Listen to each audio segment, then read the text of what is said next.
അസ്സലാമലൈക്കും. ഇന്ന് നമുക്ക് ഒരു കാടമുട്ട തയ്യാറാക്കിയാലോ? അപ്പോൾ അതെങ്ങനെ തയ്യാറാക്കണതെന്ന് നോക്കട്ടോ. അപ്പോൾ ആദ്യം ഒരു കടായി അടുപ്പത്ത് വെച്ചിട്ട് അതിലേക്ക് കുറച്ച് കുരുമുളക്, കുറച്ച് നല്ല ജീരകം, പെരിഞ്ജീരകം, അതേപോലെ തന്നെ പട്ട, ഏലക്ക ഒക്കെ ഇട്ടിട്ട് 1 ടേബിൾ സ്പൂൺ വെളിച്ചെണ്ണ ഒഴിച്ച് കൊടുത്തതിന് ശേഷം അതിലേക്ക് ഇടുക. എന്നിട്ട് ഇഞ്ചി ഇട്ട് കൊടുക്കുക, ചെറുതായി അരിഞ്ഞ ഒരു മീഡിയം സൈസിലുള്ളത് ഇട്ടുക.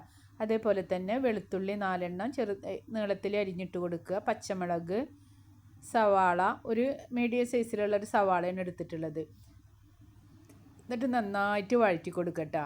നന്നായി വഴറ്റി കൊടുത്തതിന് ശേഷം ഒന്ന് മൂടി വെച്ച് കൊടുക്കും വേണം കേട്ടോ. അതിന് ശേഷം കുറച്ച് ചാറ്റ് മസാല ഇട്ട് കൊടുത്തിട്ടുണ്ട്.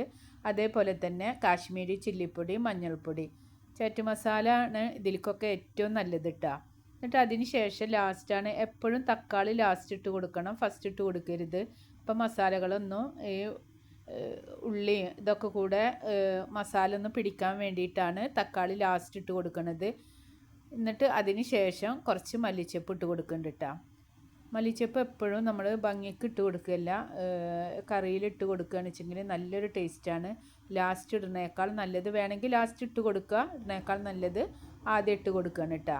എന്നിട്ട് അതിന് ശേഷം നന്നായിട്ട് വഴറ്റിയെടുക്കുക. നന്നായി ഉടഞ്ഞ് കിട്ടണം ഉള്ളിയും തക്കാളിയും. ആദ്യം തക്കാളി ഇട്ടാൽ ഉള്ളി വെന്ത് കിട്ടില്ല. അപ്പോൾ ഉള്ളിയൊക്കെ നന്നായി വെന്തതിന് ശേഷമാണ് തക്കാളി ഇട്ട് കൊടുക്കുന്നത് കേട്ടോ. എന്നിട്ട് ഒരു ഇത്തിരി ഗരം മസാലപ്പൊടി ഇട്ട് കൊടുക്കുക. ഇതിലേക്കൊക്കെ കാശ്മീരി ചില്ലിപ്പൊടിയാണ് ഏറ്റവും നല്ലത് കേട്ടോ. അപ്പോൾ നമ്മൾ കാടമുട്ട ഇതിലിട്ട് കൊടുത്തിട്ടുണ്ട്. നല്ലൊരു ടേസ്റ്റ് ആയിരുന്നു കേട്ടോ ഈ കറി.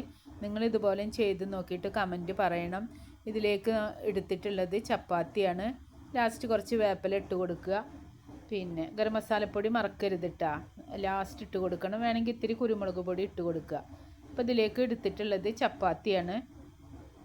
ചപ്പാത്തിയിലേക്കൊക്കെ നല്ല ടേസ്റ്റാണ് കേട്ടോ. ചപ്പാത്തിയിലേക്കും വെള്ളപ്പത്തിലേക്കൊക്കെ കാടമുട്ട റോസ്റ്റ് നല്ല ടേസ്റ്റാണ്. നിങ്ങൾ ഇതുപോലെ ഒന്ന് ചെയ്ത് നോക്ക്, പെട്ടെന്ന് നമുക്ക് ചെയ്തെടുക്കാൻ പറ്റും ചെയ്യും കേട്ടോ. അപ്പോൾ ഒരു അടിപൊളി റെസിപ്പിയാണ്.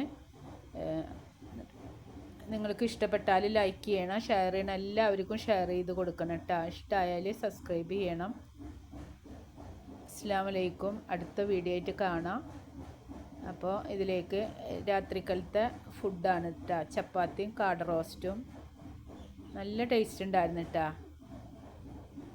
കുറച്ച് ഫ്രൂട്ട്സും ആയാൽ നമ്മുടെ ചപ്പാത്തി അടിപൊളിയായിട്ട് തന്നെ കഴിക്കാൻ പറ്റും. നല്ല ടേസ്റ്റ് ഉണ്ടായിരുന്നു. നിങ്ങൾ ഇതുപോലെ ചെയ്ത് നോക്കിയിട്ട് കമൻറ്റ് പറയണം, ലൈക്ക് ചെയ്യണം, ഷെയർ ചെയ്യണം, എല്ലാവർക്കും ഷെയർ ചെയ്ത് കൊടുക്കണം. പുതിയ വീഡിയോ ആയിട്ട് കാണാം. അസ്സലാമു അലൈക്കും.